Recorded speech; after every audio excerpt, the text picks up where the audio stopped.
we explained to them that no, this is not the case. We are trying to give you a branded product which will increase your value.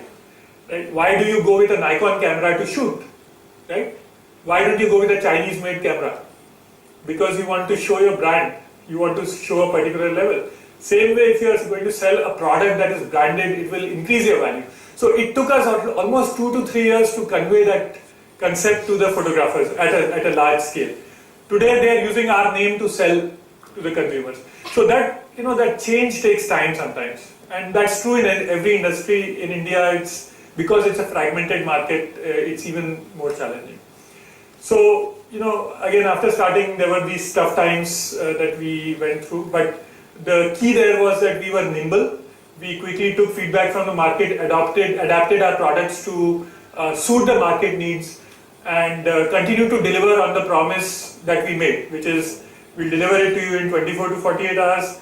It was the highest quality product, and so on. So this is an excellent learning, and I'm sure some people will have specific questions about it. We are going to have 15 minutes for specific Q&A.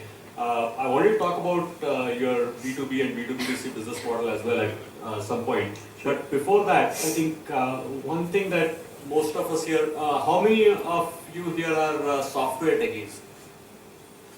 How many of you are doing a business or a startup which is not software related? Okay, still a good number. I think usually in TiE we do get a good amount of non-software audience as well. Sure. But for someone like you and someone like majority of us even now in places like Pune and Bangalore who come from a pure software background, right? And you had a pure software background. I think Dheeraj also had a pure software background. From day one, did you decide that you wanted to have a brick and mortar component to it as well in terms of having and if so, I mean, was there a challenge because that was a total unknown? I mean, to run a printing shop and deliver, or was your initial idea, we don't understand that, let's get it outsourced and done it from somewhere, or you thought that that's such a critical piece of our business that we better control it? Yeah. And how did you get into that? Sure. So I think that's a great question. I mean, see, as we all know, I mean, we build software. I still build software. That's my primary job at Canberra. And we also know that software is an enabler always, right? People who buy software are buying it to enable some other thing, right? So software is not the end, it's a means to an end. And I think that's the way we look at software, where you take examples in India, you take examples in US or any other country. There are pure play software firms, and then there are people who either build software or buy software to deliver something which consumers consume, right? So in our case, we are using software as an enabler, right? To deliver something. Now that something, in our case, requires a physical good to be delivered, which is the book, right? In Flipkart's case, it is the physical item that you buy which is delivered. Again, right? They have a 100 people software team which develops software, but that's not what they sell, right? It's an enabler. And same is true with Facebook or Google. Google is a great software company. It has pretty much, I think 80% of their employees are software engineers, but they don't sell software, right? They sell services and other things that we use, and they make money through other means. So to me, software is always an enabler. You can be a pure play software player, and I've worked for software companies which have sold software to other people. But at the end of the day, if you are doing a business, if you're selling somebody something to a consumer or to a photographer or to other people who are not buying software per se, then you are delivering something which is either a physical thing or a digital thing or non-software per se. So I think it was not such a huge departure from that mentality, because at the end of the day you are using the technology to deliver something. Also, we had some background. Dheeraj had some background in, he used to work for Shutterfly, so he had the knowledge of the workflow part. So he was kind of the domain expert, so to speak.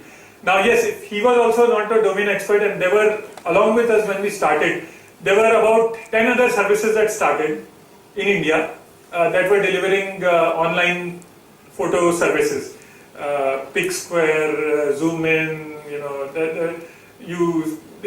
pick something or photo something, or there were 10 other people who took the approach that they will build an online portal and they'll outsource the printing, right? None of them are there today. And the reason is that, that's the core differentiator. yeah, that, it's not the portal that makes the difference, right? In this, like Flipkart's case, the e-commerce portal is not what is making Flipkart what Flipkart is. Logistics. Neither for Amazon, right? Yeah, It's the whole behind the scenes logistics. the behind the scene what they do. I mean, Amazon is a great example again, right? Amazon is basically what Flipkart does, but Amazon's technology stack, as we all know, is just outstanding, right? And so many engineers. So I think that's where the differentiation happened, and in many cases that is where the core differentiation happens between somebody who's just becoming a front end and outsourcing the core versus building the core value differentiation, right? And we did have the domain expertise. I did have the software background to build the workflows, and that's why we were able to deliver it in 24 to 48 hours. That was a key differentiator. Whereas others would take the order online and then they would run with a pen drive to the printing guy to get the prints, and then they would package it and ship it. And they didn't have control over the printing guy because he was a mom and pop shop, right? So you have to tie it all together, right? Why does Flipkart start their own shipping company, right? Payment gateway, right? Everything they have done on their own warehouses. They could have said, no, we'll just take orders and let the shops deliver, or let FedEx deliver or Blue Dart deliver. Doesn't work like that. You can't differentiate. So today, just to put it in perspective, if you still don't get a good idea of scale, Canberra is running a printing shop, and probably you should call it a printing, a huge printing press, which has over 200 people. So that will give you an idea of how big their manufacturing capacity is. And this is just printing. I mean, it's a pure play printing business. This part of their business. So how was the experience in terms of Dheeraj had some experience, but setting up a manufacturing capacity and facility, especially in India, and we know how tough it can be, especially for software techies who haven't worked in manufacturing industry or in small businesses in India. Yeah. Software is easy in that sense. You can just rent out a small space and start creating software. But we all know how difficult it can be for doing the traditional business in India from scratch with all the regulations and bureaucracy. So how was that experience? I mean, how big a printer did you start with, or how many people did you start with there? I'm curious. Yeah.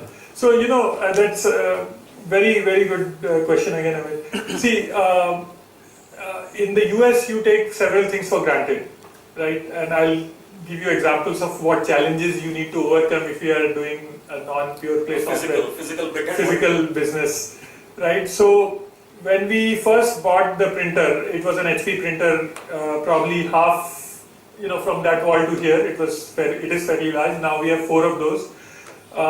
It costs a lot of money, and the first thing we realized that the power that we were getting in the building was not sufficient. Okay, because those machines require a certain amount of power and certain quality of power, right? In India, you never know. So we had to apply to KEB, which is Karnataka Electricity Board, and we got a small, transformer. You probably wanted 30 amps. Yeah, it was an industrial level transformer.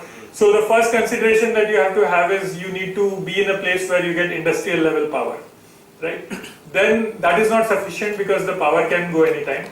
So, and the printers, these are made in Israel and they are not hardened for the Indian power supply. So we had to buy a very expensive online UPS to provide good quality power to this printer, right? So, and then of course you need to hire a very good person who's good in operations. So we were very fortunate. Our VP of Operations, Kultar, he's an excellent guy. He was there from day one, and he has scaled up the whole operation. But you need a really, really solid guy who can work in the Indian environment, deal with all these electricity and labor and shipping companies. So he's doing all that. So you need that. Okay. Next challenge, when we kind of figured out the whole space thing, also we could not run in a place where there was a basement because the machines, when they print, they vibrate, and again you have to have a certain strength of the floor. So we had to find a building which did not have